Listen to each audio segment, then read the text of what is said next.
Xəzər dənizində daha bir zərbə, neft platformaları vuruldu. Mehdiyevanın vəzifəsi Misir Merdanova həvalə edilir. Ermənistan Türkiyə ilə sərhədindən rusları çıxarır. İsraildən İran açıqlaması, gözlənilməz senariyə hazırıq. Baxçalıdan Güney Azərbaycan açıqlaması, gizli əməliyyat aparılır. Maduro'nun qaçırılmasında Rusiyanın da rolu var. Pensiya alanlara şad xəbər, ödənildi. Artım isə Ukrayna xüsusi əməliyyat qüvvələri Xəzər dənizində Rusiyanın Lukoil şirkəti tərəfindən idarə olunan 3 neft qazma platformasına zərbə indirib. Bu barədə Ukrayna xüsusi əməliyyat qüvvələri məlumat yayıb. Qüvvələr verdiyi açıqlamada hədəflərin Vladimir Filanovski, Yuri Karçogin və Valeri Greyferin adını daşıyan buzlara davamlı stasionar platformalar olduğunu bildirib. Bəyanatda zərərin miqyası və ya itkilər barədə məlumat verilməyib. Ukrayna bildirib ki, əməliyyat Rusiyanın Ukraynaya qarşı müharibəni davam etdirmək qabiliyyətini zəiflətmək üçün nəzərdə tutulan planın bir hissəsidir. Azərbaycanın sabiq təhsil naziri Misir Merdanovun yaxın vaxtlarda Bakı Dövlət Universitetində yeni vəzifəyə təyin olunacağı gözlənilir.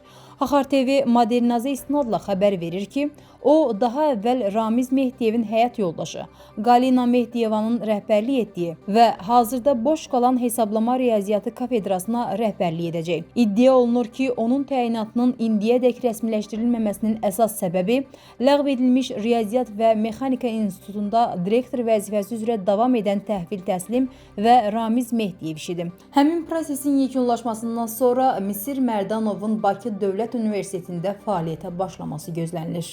Universitetə yaxın mənbələr də məlumatı təsdiqləyirlər. Ermənistan hakimiyyəti yaxın gələcəkdə Rusiya sərhədçilərini Türkiyə ilə sərhəddə yerləşən Axurik sərhəd məntəqəsindən çıxarmaq niyyətindədir. Bu barədə Ermənistan mediası diplomatik mənbəyə istinadla məlumat yayıb. Mənbənin sözlərinə görə Axurik keçid məntəqəsinin təhvil verilməsi barədə qərar artıq verilib və hətta bayraq dirəyi də qoyulub. İsrail ordusu İrandakı etirazlar fonunda hər hansı gözlənilməz ssenarilərə qarşı daim hazırlıqlıdır. Bunu İsrail Müdafiə Qüvvələrinin sözçüsü Briqada generalı Efi Defrin deyib. O qeyd edib ki, İsrail ordusu daim müdafiəyə hazırdır. General İrandakı etirazları İslam Respublikasının daxili məsələsi hesab edir. Eyni zamanda Defrin İsrail ictimaiyyətinin təsdiqlənməmiş məlumat mənbələrinə etibar etməməyə çağırıb. Son günlərdə İrandakı vəziyyətlə bağlı bir çox şayiə yayılıb. Biz vəziyyəti müntəzəm olaraq qiymətləndirməyə davam edirik və hər hansı bir dəyişiklik baş verərsə, sizi məlumatlandıracağıq. Vurğulayıram, şayiələrə aldanmayın. İran haqda danışılanlar medalın yalnız bir üzüdür. Digər üzü isə İrana qarşı təşkil olunmuş və çoxsaylı aktorların iştirak etdiyi kəşfiyyat fəaliyyətləri, imperialist təxribat və planlardır. Bunu Türkiyənin Milliyyətçi Hərəkət Partiyasının sədri Dövlət Baxçalı İranda davam edən ümumxalq etirazları barədə deyib. MHP lideri bildirib ki, İranın narahatlığı, parçalanması və sancı içində qıvrılması Türkiyə və region ölkələrini də təhdid edir.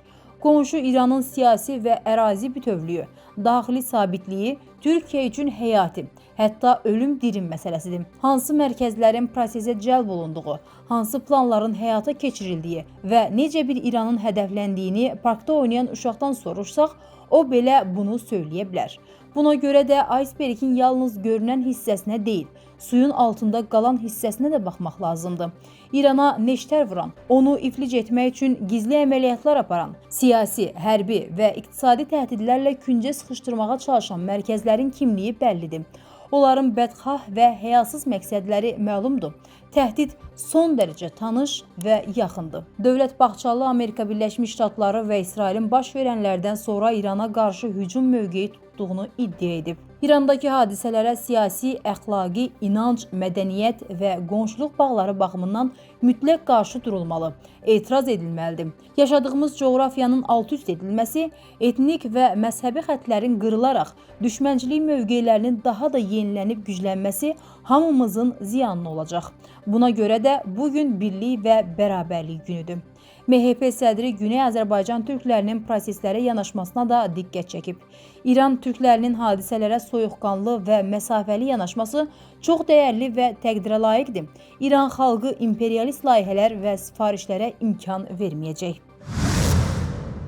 Məlum olduğu kimi, Rusiyanın çox təriflənən hava hücumundan müdafiə sistemləri Venezuelada fiyaskoya uğrayıb. Amerika Birləşmiş Ştatları silahlı qüvvələri Nicolas Maduro'nun ələ keçirilməsi əməliyyatına başlayanda bu sistemlər hətta radar şəbəkəsinə belə qoşulmamışdı. Bu barədə New York Times nəşri yazıb.